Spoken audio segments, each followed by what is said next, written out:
రాదు.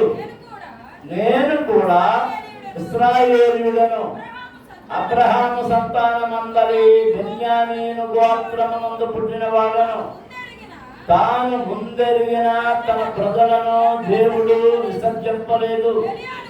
ఏలియాను గూర్చిన భాగములో లేఖనము చెప్పినది మీరు ఎరుగరా? ప్రభువా, వారు నీ ప్రవక్తలను చంపిరి, నీ బలిపీఠములను పడగొట్టిరి. నేను అక్కడనే మిగిలి ఉన్నాను, నా ప్రాణము తీయదూచుతున్నారు.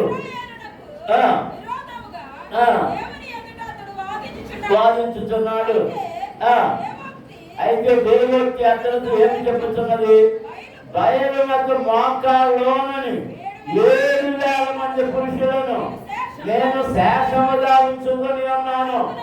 అలాగనే అప్పటి చాలా మంది సైతము కృప యొక్క ఏర్పాటు చొప్పున శేషము మిగిలి ఉన్నది. అది కృపచేతనైన ఇకను క్రియల మూలమైనది కాదు. కానీ అలా కృప ఇకను కృప కాకపోవును. అలాగైన ఏమగును? ఇశ్రాయేలు వెళ్తున్నది ఏదో అది వారికి దొరకలేదు, ఏర్పాటు నొందిన వారికి అది దొరికెను. ఎవరికి దొరికింది? ఏర్పాటు పొందిన వారికి దొరికెను.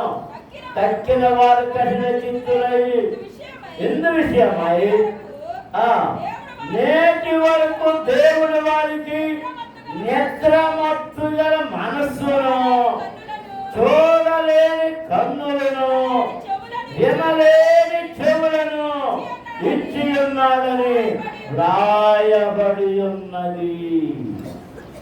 దేవునికి స్తోత్రం. అందులో స్తోత్రాలు చెల్లించుదాం. హల్లెలూయా, హల్లెలూయా. దేవుడానికి ఏమి ఇచ్చాడంట?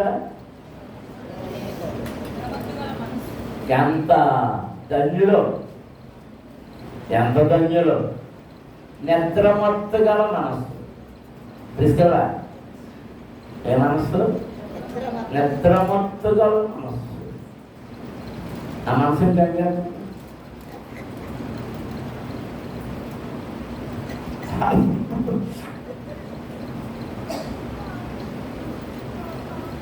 నిద్రమత్తు గల మనస్సు దేవుని వాక్యమును విననీయదు.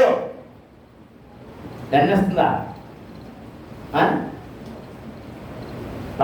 బడిలో పాట విననివ్వదు.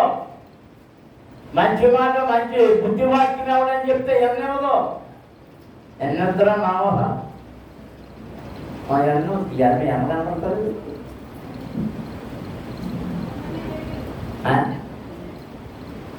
వెనకన్నావా? ఇప్పుడు వచ్చావా? ఆయన ఎక్కడికి వెళ్తున్నా?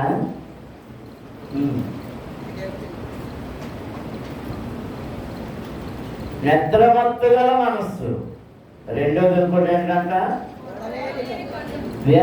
చూడలేని కన్నుడు. అంత కళ్ళు ఉన్నాయి, కళ్ళు ఉండడానికి ఉన్నాయి, ముంజిగా ఇదాకా ఉన్నాయి. మామిడి టెంకల్లా